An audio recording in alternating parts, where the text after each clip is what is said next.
അങ്ങനെ ഏതാനും നാളുകൾക്ക് ശേഷം നസ്രത്തിൽ നിന്നും യൂദയായിലെ ബെത്ലഹേമിലേക്ക് അവർ ഒരു യാത്ര നടത്തി. അഗസ്റ്റസ് സീസറിന്റെ കൽപ്പന പ്രകാരം ജനസംഖ്യയിൽ പേര് ചേർക്കാൻ.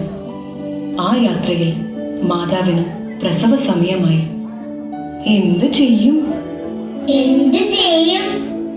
അവർ സത്രത്തിൽ സ്ഥലം അന്വേഷിച്ചു, കിട്ടിയില്ല. മറ്റു ഭവനങ്ങളിൽ അന്വേഷിച്ചു, കിട്ടിയില്ല. അവസാനം അവരൊരു പുൽത്തൊഴുത്തിലെത്തി. എന്നിട്ട്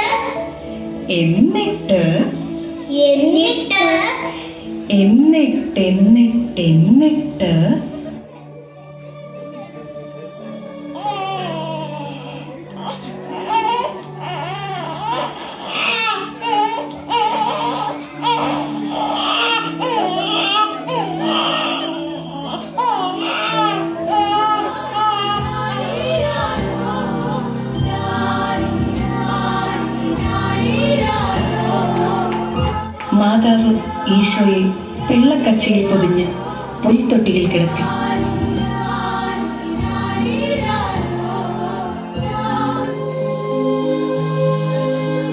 ആ പ്രദേശത്തെ വയലുകളിൽ ആടുകളെ രാത്രി കാത്തുകൊണ്ടിരുന്ന ഇടയന്മാരുണ്ടായിരുന്നു. സ്വർഗീയ സൈന്യത്തിന്റെ ഒരു വ്യൂഹം പ്രത്യക്ഷപ്പെട്ട് പറഞ്ഞു, സകല ജനത്തിനും വേണ്ടിയുള്ള സന്തോഷത്തിന്റെ സദ്വാർത്ത നിങ്ങളെ അറിയിക്കുന്നു. ദാവീദിന്റെ പട്ടണത്തിൽ നിങ്ങൾക്കായി ഒരു രക്ഷകൻ.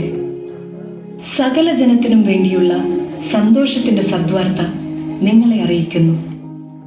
ദാവീദിന്റെ പട്ടണത്തിൽ നിങ്ങൾക്കായി ഒരു രക്ഷകൻ, കർത്താവായ ക്രിസ്തു ജനിച്ചിരിക്കുന്നു.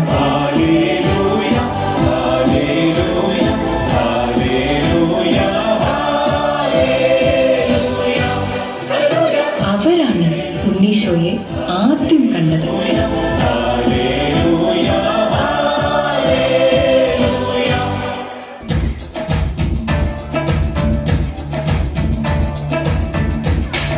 പൗരസ്ത്യ ദേശത്ത് നിന്ന് വന്ന 3 രാജാക്കന്മാർ.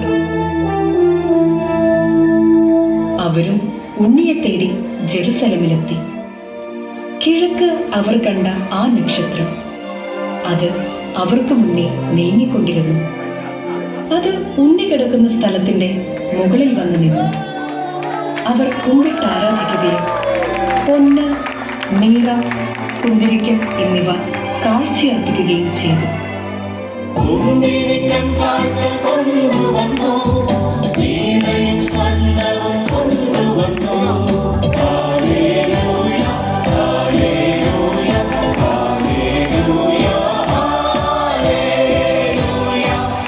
കുഞ്ഞ്, സന്മനസ്സുള്ളവരിലാണ് ഈശോ വരുന്നത്. നല്ല മനസ്സുണ്ടാവട്ടെ എന്റെ കുഞ്ഞിന്. എന്തെന്നാൽ സന്മനസ്സുള്ളവർക്കാണ് സമാധാനം.